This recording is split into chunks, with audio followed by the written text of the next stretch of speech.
Hello everyone and welcome to another no editing style video. This is alrav from Quebec, Canada, the author and creator of Alcatraz the Protector slash Alcatraz the Protector. And for today's video, before anyone asks, the making of franco-belgian album series will resume in the weeks to come and will be completed throughout the months. In the meanwhile, I have a different video specifically for today, and that will be for all us comic book creators who dream of getting these shiny screen adaptations. There is a phenomenon for that. It's called the springboard mentality. So what it is when you create a comic book or a book properties with the intentions to then adapt it into other medias such as movies, television, video games and stuff like that. So anyway, it has become very commonplace in the last decade or so, since with American comic books declining in sales and popularity for a bunch of reasons, but especially the good old monthly floppies, the springboard mentality has come into effect.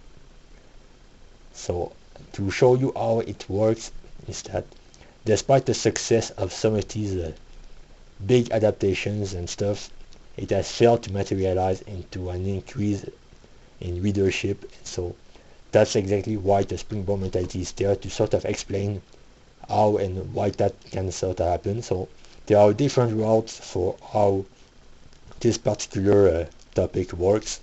So I've created a chart to show you how this particular stuff works. So in the ideal route, that would be the A all the way up to the E. The A route would be a case in which you often see that with manga and anime and some Western creation as well. You have a book or a comic that's very successful, very popular, that then gets adapted with a good adaptation that makes it even more popular and successful. That's the A route. That's the ideal one that us comic book creators dream about. There is another route that is almost just as good.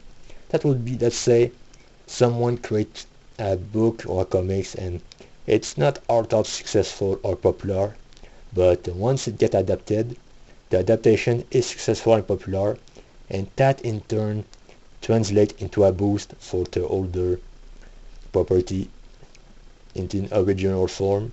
So that's also a very good thing if that does happen. So both the A and the B route are good in my opinion. But now let's go down further into the list. There's the C route here. And that will be a case in which, let's say, you adapt something into, let's say, a book or a comic into the big screen, and while the adaptation is popular and successful, that sort of success failed to materialize into an increase in readership or attention toward the original works. And that would be the common scenario with American comics and the big screen adaptations that have been present ever since the last decade or so. That's the C route, and it is the product of the current mainstream entertainment, the American corporate side of things that made it this way, and a lot of that can be attributed to for some of the big publishers, the traditional players like toy companies and the big two. That will be the C route for most adaptations, since there's little to no synergy or incentive for the movie viewers to then go and pick up the source material, which is exactly why the C route is in effect. And below that would be the D and the E route. The D route in particular would be to take, let's say, a book or a comic book property that's popular or successful, and then make an adaptation that simply fails both commercially and critically. That would be a bad scenario. Well, at least the original works are still present and beloved, but the adaptation is bad, so that's why it annexed.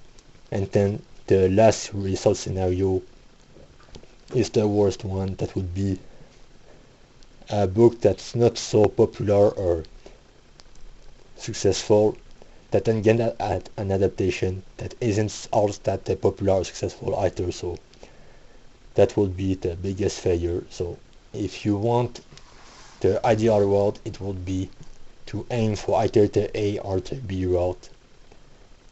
Avoid the C at the last resort, and D and E, then forget about it.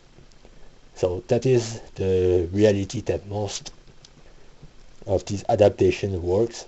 So does any of your favorite property or works, whether it's a book or a comics, what are your favorite adaptations and how do you think they would qualify into this particular list? Let me know about it in the commentary section below. And if not, as always, look forward to all the Alcatraz the Protector / Alcatraz the Protector stuff on my Substack. The links are always available in the description below on my channel's page.